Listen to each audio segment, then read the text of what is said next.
I don't think it will come to any surprise to say that Fazbear Entertainment treats their workers terribly. Through countless games, we've seen the neglect they face. Whether it be the incredible danger and low pay, or the promise that if they do mysteriously disappear without a trace, that Fazbear Entertainment will take personal responsibility to bleach away any trace of them left behind.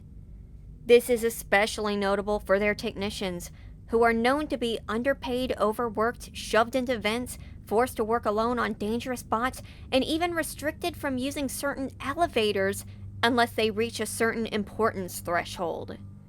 Working at Freddy's is a nightmare, and it turns out this isn't a new thing, as we expected, admittedly, such as is shown in Secret of the Mimic, where we watch one technician get dragged through the ringer after a whole gaggle of them died in horrendous ways lost in a factory. The technician in question is our hero and playable character, the lovable and ever-exhausted Arnold. A pair of disembodied arms. Okay, no, that's just his model. Arnold is an interesting case, if not for being our first fully characterized and voiced adult protagonist, with Vanessa being a gray area since she's a silent protagonist in the game we play her as, then for how much he suffers at the hands of Fazbear Entertainment and the Mimic, and yet how much perseverance he has to somehow keep pressing on. But if we're really gonna tell the full story, we can't begin with Arnold himself. We have to begin with the group of technicians that Fazbear Entertainment sent to Murray's Costume Manor before him. A group known as Recovery Team 012. A group of assumedly 7 technicians. None of which are named except for Thompson, none of which survived. The idea to investigate the technician's story was suggested by Strobertat on Reddit, so thank you kindly, because I was pretty surprised to find out that there's actually a good deal of environmental storytelling that tells us what happened to these technicians. Now, how did each technician meet their end? How did this happen? All the details aren't known, and I might get some wrong since I'm just trying to read a room, but here we go. Best guess. First off, there's 3 messages that we can assume were left by the technicians, all of them labeled like a swear word. We don't know if they're written by the same technician or not. Writes, "I hope this message reaches someone. There's something outside. I have no idea what it wants, but I can still hear Thompson's screams. I didn't sign up for this." Writes, "I stopped the show. I don't think there's another way in. I should be safe for now. A maniac in a costume chasing me, like something out of a drive-in movie. No one is going to believe me. Just one guy or a whole group of psychos?" And finally, writes, "I'm almost there. I can see the last permission upgrade. I'm going to get that Christmas bonus, even if it kills me." And it did, because we know who wrote this one. But stepping back, so the technicians were sent to Murray's Costume Manor with one goal, one possible goal, and the promise of a fat $25 bonus. The deal was to collect the Mimic schematics and possibly the Mimic Endo if it was possible to contain it. As long as they got the schematics and got the data diver out of the building, they were in the clear. Alas, the Mimic, both of them, weren't so keen on the idea, as at least one of them had other plans for those schematics. This led to the downfall and deaths of every technician who walked into that building, except Arnold. Well, maybe. So the technicians assumedly entered in the same way Arnold did and brought vans in as well. Well, where are the vans? Well, either Fazbear Entertainment sent someone to reclaim the vans, or the Mimic moved them. Notice in the bad ending, Arnold's van is suddenly moved to the garage with the Mimic hiding inside. So it's likely that the Mimic moved the van somewhere so that no one would notice them or come looking for them. Once the technicians got inside the building, they rigged up a generator to the security office to get inside and likely turned on the power like Arnold did. There are other generators set up elsewhere further on, and it seems like they were borrowed from Murray's, unless they came in with a bunch of generators and were using them to bypass the permissions. Something that almost worked until the Mimic got involved. I believe the technicians split up at some point, explaining their scattered bodies, but we can see some of the situations that followed them, so we'll cover them on a case-by-case basis. The first body can be found at the entrance to the factory, beside the power unit that we must turn on to keep going. I can't be sure, but looking at the messages, I think this might be Thompson, who was murdered outside of a door. It's always possible that it happened somewhere else, though, and that Mimic moved him here. Or that the message just applied to someone else. Either way, the other technicians continued on. Then came the birthday showroom disaster. So on the second floor, there is a room that leads into the offices, but is also beside the birthday showroom and has a door that leads into it. There we see that using tools, someone methodically removed the bricks from the wall to open a crank space to open the metal grating. And we know they got through because in the next room there's another generator rigged up. But something went wrong, if the giant hole in the wall was any indication. Apparently there was some sort of an encounter with the Mimic, and the technicians blocked up the door into the birthday showroom and tried to continue through. But that's when the Mimic pulled a Kool-Aid Man and smashed his way through the wall. And we know he smashed his way through because the bricks are all on this side. But the technician or technicians made it into the office and through the door, as we see it blocked up from the other side later. In retaliation, Mimic broke the door, blocking up the passage, and then left the area untouched to pounce on anyone who came through. There are no bodies near here, so I don't think he caught anyone. The next closest body is past the office door, down a hall, and into the balcony above the showroom, where it is hanging in a Jester costume. Now, like I read out, the second message does mention that one of the technicians stopped the show downstairs to try to keep the Mimic from getting through, which is why it is sabotaged later. However, it obviously didn't work. It's not clear if this is the same employee who sabotaged the show, but I wouldn't be surprised if it was, even if technically he couldn't have accessed the show from up here. The next body is located near the display lobby. Here we find it in the back room, hidden behind another one of those crank gates, but still murdered and shoved into a Jester suit. So what happened? Well, it looks like the Mimic came in, climbed through the crawl space above the elevator and into the ceiling, and broke through the floor to catch the technician off guard. Certainly the hole could have collapsed in on its own, but I believe the Mimic jumped him through here. He then went out the same way and sabotaged the elevator with a suit head for good measure. By now it's becoming clear that every hang-up seen traversing through the factory in Secret of the Mimic was actually sabotaged by Mimic himself. There is also a body in the theater, likely grabbed trying to get to the admin permission upgrade. The poor schmuck was caught, killed, and then stuffed into a suit, with a gift box propped up on him. Also, possibly had found the gift box and was trying to open it when Mimic arrived, and that's why he's arranged like that. But definitely was snared while looking for that upgrade, since, from the generators, it seems like the technicians were intending to bypass most of the factory by heading straight to the admin wing. Now, the next technician was a tricky one to find, down in the depths of Murray's costume Manor in the section where Dolly chases Arnold. In fact, I didn't find it. A friendly quaxophone did. And since I didn't exactly feel like replaying the whole Dolly section again this soon after the last time I played it, and since I can't go back down there unless I do, here's Markiplier, and there's the body. I'm not sure how the technician got down here, whether he was killed and then buried under all of these costume parts, or if he was killed upstairs and then carried down here on the conveyor. We don't even know for sure that Mimic killed him. Most likely he did, but it's interesting to note that Mimic didn't go for his usual suit stuffing behavior and instead just hid him under these parts. Though maybe that's just because there was no intact suits down here. Also, we know M2 wasn't in Dolly when he attacked this technician, as when we meet her, she is still on her track, untouched by him. There was another technician that I had difficulty finding. In fact, I didn't find him at all, actually. Not sure where he went. I heard he might be behind a door out of bounds, but I'm not entirely sure. But I don't think it takes much examination to see what happened to him. It looks like the Mimic knocked some heavy shelves on him and killed him. As, if he killed him outside of the shelves, I doubt he would have been propped him up down there instead of putting him in a suit. Still, being crushed under a bunch of heavy metal shelves would have been an equally gruesome death. And maybe not exactly a quick one. Now, the last technician is the most interesting due to the fact that we have a direct message attached to him and know pretty much the exact events that led to his death. So this technician almost definitely came in through the rigged office door and then headed to the admin wing. But likely had admin permissions. He must have if he got this far into the office.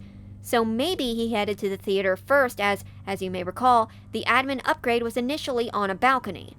This could mean that he witnessed the death of his fellow worker in the theater, or that the technicians headed to the theater first and then tried to head to the admin wing where the birthday showroom ambush happened.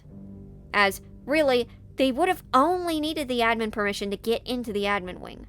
And maybe this explains why they were aware of something chasing them and blocked up that door while they were working on getting through the other one. Right before we find this body, we find the third and final message that I read earlier, where he expressed his excitement at seeing the executive upgrade station, which you can see through the window. He ends up getting to it, but unfortunately that's the end of his journey. This close to the schematics and cut down in his prime. And here he is, stuffed into a locker. Obviously he got into the room to upgrade the data diver, as he has a light set up for the open vent that he climbed through. Then the mimic either came in through the same vent or came in through the window, which is completely open. Note that this is right beside the Mrs. Helpful who mentions them trying to get windows installed in the office.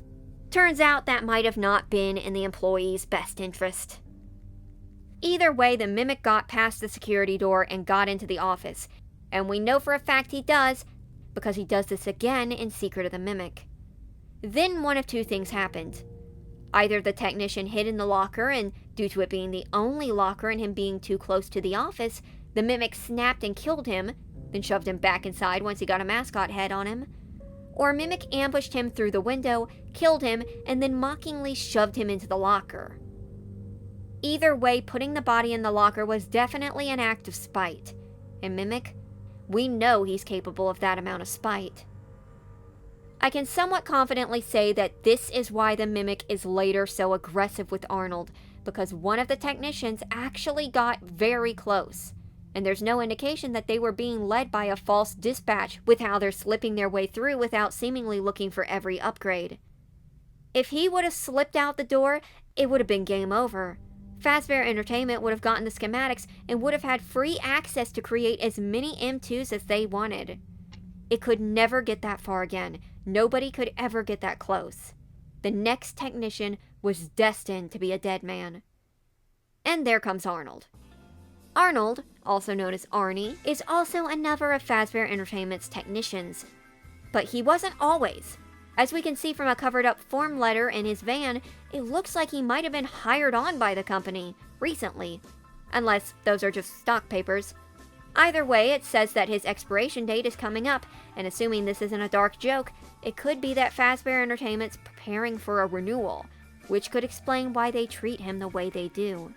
They know he'll do anything, and he can't afford to lose his job. As usual, Fazbear Entertainment is running poor Arnie into the ground.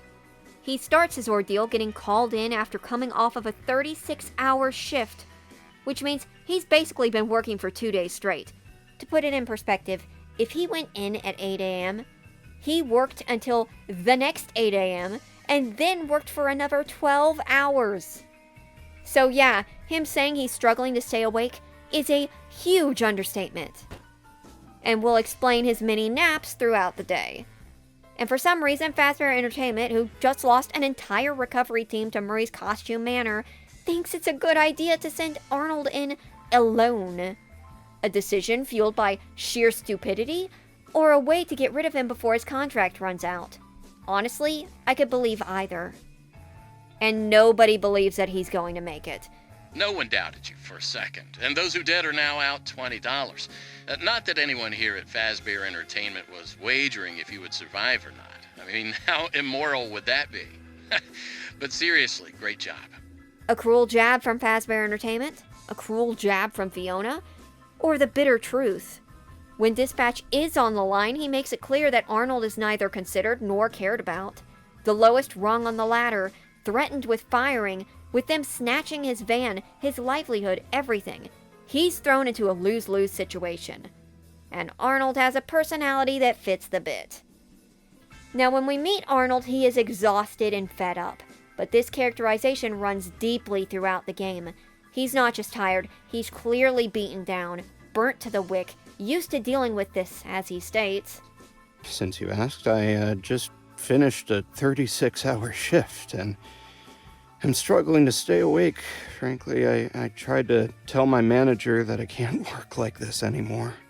He's initially soft-spoken, and that too could be from tiredness. But considering Arnold's situation, it's likely that he has to watch his mouth. He barely argues for himself before rolling over and accepting another job. Probably because he knows there's no way out of it. Like he says. What? No, I'm doing it because you guys keep threatening to dock my pay and repo my truck. And it's never specified that Arnold's a bad worker. He's just in a constant state of, you're going to lose your job. In fact, he's quite handy. If not for how easily he figures out how to work the machines in Murray's, then how he's rigged up a heater and connected it to a propane tank in his car. Both a sign that his van, the only thing he has, doesn't have heating, and his prowess in making things work on the fly, and his practicality. The van doesn't even have a heater and they're trying to take it. Though once he's in Murray's getting attacked, he becomes a bit more vocal. He grows a backbone and demands to leave the factory after his run-in with Jackie. No. I almost died again. You need to send help. Get me out of here now. To no avail. Then he just keeps going with it because he has no choice. The most characterization is in the bad ending, where Arnold receives a tongue lashing from Dispatch and tries to argue in his defense. No, I gave it to you. I did everything you told me to. Becoming frustrated and defeated. And this is when the bitterness comes out. You can hear it in his voice. It's not just exasperation anymore. He's done. He's about to snap. 2 seconds before his neck is snapped. In the other endings, we actually don't get as much of a feel for what Arnold's thinking or how he's thinking, so this one is very eye-opening. And it doesn't end well for him, which is kind of a theme. So, in short, Arnold is burnt out and broken. He's the type who's been worn down by life and has been taking it over and over again. And when he finally pushes back, it does no good, as we are soon to see. Now, there is a cut line in which Arnold says he has a wife who left him and a kid, and that he's an orphan. However, the line also says that Arnold only worked 14 hours. It's not just cut, it's also been completely replaced and rewritten. So I wouldn't ascribe weight to it unless it is somehow brought back in, because to say it's canon, you would have to ignore that half of it is not canon. You feel me? Though honestly, I feel the line was cut because it's very on the nose. What family? I'm an orphan. My parents both died. My wife left me. I also have a kid too, and they resent me. My shoes are always pinching, my dog ran away, and I'm so dummy thick that the mimic hears the claps of my... You feel me? You feel me. Let's cover Arnold's journey through Murray's costume Manor. But since it's basically me retelling the game, I'm going to make this fast and short. Alright? Okay. Here we go. Arnold's heading home from a 36-hour shift. Oh no. Dispatch calls him and tells him to head to the factory. He goes. He learns that he needs to collect the Mimic schematics and maybe the Mimic, and needs to update the data diver. Gets ambushed by Mascot, but keeps going until he's attacked by Jackie, falls into basement, survives, escapes Jackie, it follows into the office, demands Dispatch helps him escape, gets blown off. Arnold reluctantly goes ahead inside, heads to the Big Top showroom, manages to get past Big Top, who blows his top and becomes a big problem, chasing him through an office building before they fall together. Big Top is big broke, and Arnold heads to the theater, where he fixes up a springlock suit, gets in, performs in a Foxy show, and has a big fall when the balcony collapses. Gets stuck in a service hospital where he runs into Dolly, who hunts him down. Does some recycling, including Dolly, then gets chased by her. Repairs an elevator and smashes her up on top before heading to the warehouse and then to the admin wing where Party Time Chica is on his tail, but makes it to the office where he gets the schematics and dips into the tunnel basement where he's blindsided by Vanny's cousin, unnamed albino tiger. Then he heads to the office and makes the choice that will change his fate. So, what we can take from this whole journey is that I don't care how his arms look, Arnold is definitely extra thick considering the amount of floors he fell through. I'm shocked he outran the Mimic as well as he did with that dump truck weighing him down. But putting that behind us, let's talk about the endings and what ends up happening to Arnold. He arrives back to his office where he is given the choice. Either hand over the data diver and leave, or take up the parachute and jump ship. In the bad ending, he hands over the data diver and leaves in his van, where he reconnects with Dispatch, learning that who he was talking to wasn't him at all, and who instantly pounces on Arnold in this exchange. You may remember one of these lines from earlier. Arnold, there you are. We've been trying to get a hold of you all night. Why didn't you answer? Fazbear Entertainment has no other option but to let you go. What? I just talked to you. You told me to give you the data diver and I could go home. So you admit it? You misplaced company property. No, I gave it to you. Fazbear Entertainment will hold you personally responsible for lost or stolen property. What did you expect would happen? I did everything you told me to. Don't call us. Our lawyers will be calling you. Arnold is screwed. Fazbear Entertainment doesn't care about what happened. They're just out for blood, for no particular reason. But they're not going to get it because another debt collector shows up right on schedule. Arnold spots Mimic in the back of the van and is grabbed before it all fades to black. The credits show Arnold now stuffed into a suit, with Mimic watching from nearby. Whether he's already dead or on the cusp of dying, there's no escaping this one. Arnold is just another technician down. I don't believe this ending, the bad ending, is canon, but I do believe that it is fully in his character to hand over the data diver and attempt to leave as fast as possible, without asking too many questions. Let's hope that wasn't the case. In the, I suppose, better ending, Arnold instead activates the parachute protocol and escapes, heads downstairs, after which Big Top comes back for revenge and makes it to the research and development, and an unfinished Freddy's outruns the Mimic, meets Fiona, the other Mimic makes it to the mansion on the hill, and there's another choice. If Arnold heads upstairs and tries to activate something known as the Cradle, both the house and the factory start to burn down, and he barely escapes into his van. But oh no, the Mimic! It crashes his van, and a fire is started. Now, ironically, the fire isn't just one of those spontaneous action scene fires. This fire was entirely caused by Arnold's doing. Remember that heater connected to the propane tank in the back, the one I complimented earlier? An appliance notable for starting fires next to a fuel that can easily cause an explosion around an open flame. Yeah, this is the reason his van's on fire. And I can only assume that by the grace of God, the tank is still holding up, because I would assume the thing would have just exploded. I don't think we ever considered whether or not Arnold was good at looking ahead. He's very in the present, making it work when he can barely keep his eyes open, but he's so fixated on the now that he doesn't consider where his options could lead him next. He left that heater on when he left the van. It could have been on fire even before Murray's was. His decisions in Murray's directed his fate.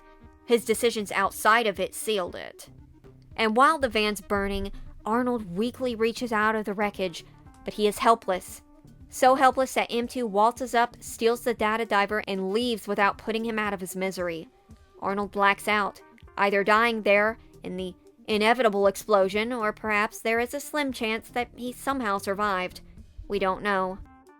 But there is one last ending, the good ending, an ending only achievable after Arnold dies, and you begin New Game Plus.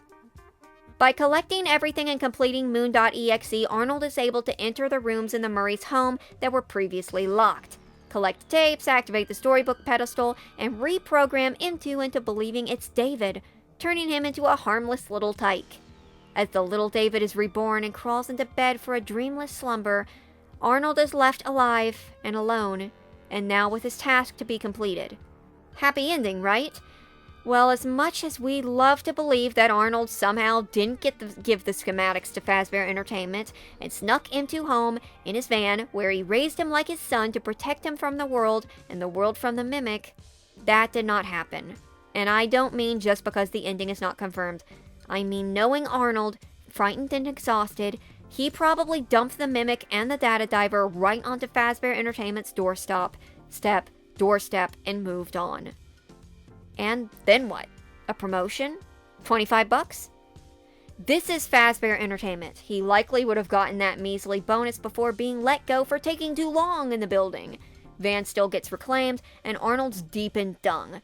But he's not getting sued, so happy enough, I suppose. And that's really the options here when it comes to Arnold's fate.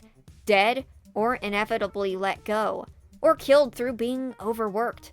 This was 1979, the early stages of the multiple deaths surrounding Freddy's. Arnold was screwed 6 ways from Sunday either way you look at it, even if he didn't even go into the factory. So yeah, Arnold was stuck, and we don't know what happened to him, but either way it wasn't great.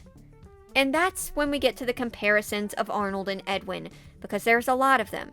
These two were victims of FazEnt, who used them and took advantage of them, and who were helplessly strung along with no chance of getting out without FazEnt taking everything they owned, suing them, and running them into the ground to drain every bit of juice out of them. And then in the end, both were taken out by their own actions, decisions, and creations. Never thought I'd compare M2 to a propane-powered heater, but in the end, both were laying in a flaming wreckage, trapped, and the Mimic mercilessly walked away and left them for dead. And both would be replaced and forgotten. Before we wrap this up, there's one more thing about Arnold that I need to bring up, and that's his possible connections to the bullies of FNAF 4. In recent times, in recent games have been making connections to these bullies, or at least one of them. In Help Wanted 2, the technician we play as finds a Bonnie mask, and it's believed that it's because he used to be the Bonnie bully. He's also believed to be Cassie's father. Neither of these facts have been confirmed, but they are pretty accepted within the fandom.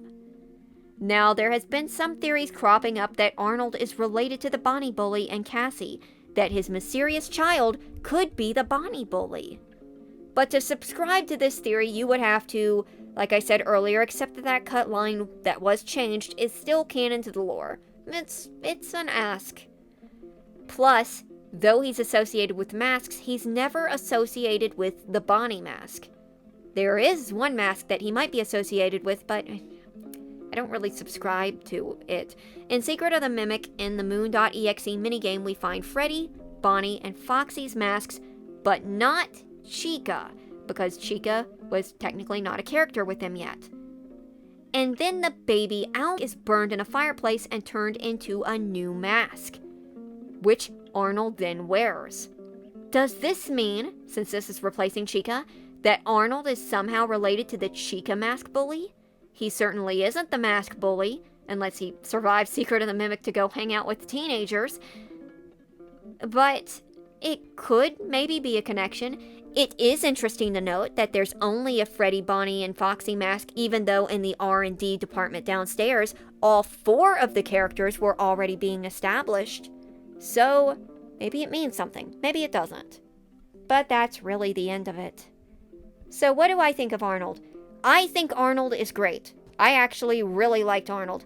Arnold is an interesting case, where he's a protagonist who talks, but he doesn't talk too much. He talks at exactly the right moment, so that we're not feeling pulled out of it because our character isn't saying anything when someone's talking to him. But through most of the time, there's no quips, there's no one-liners. He reacts to falls with coughing and sputtering, but he doesn't have any quippy moments. When he talks to Dispatch, he's rather to the point and matter-of-fact. In the beginning, in the middle, and towards the end, even the breakdown at the end sounds very real. Arnold is very believable, and you can feel pretty bad for the guy, not just because his life sucks, but because his characterization is so on point that you can feel how much the world's been beating him down. It doesn't just have to tell us that. I also think it's interesting, like I said, that he is the first playable character who's an adult who is not a completely silent protagonist. We get a character with Arnold. I was so sure we were going into this game with someone like William Afton or Secret Reveal or something like that. But no, we actually got a new character. He was well characterized. I like him. I wouldn't mind seeing him come back. And I have a very inaccurate, crazy headcanon that he might become Sun and Moon. And the reason I think that is because he gives me total Sun vibes. And you know how much I love Sun. The fact that I've got another character who, not just because of the voice, but through the behavior gives me Super Son vibes. You know I like them. You know I like him. I wouldn't be making these many jokes at his expense if I didn't really like Arnold. Now, does that mean that I think he should come back? I would not say that I think he should come back, but I will say that I would like some closure, and I will also say that I wouldn't be disappointed if he came back. The more important part about this and Arnold's story is the further establishing of how ruthless William Afton and the company he created are, where they willingly throw away lives because there was no way they thought Arnold would succeed unless they were complete idiots.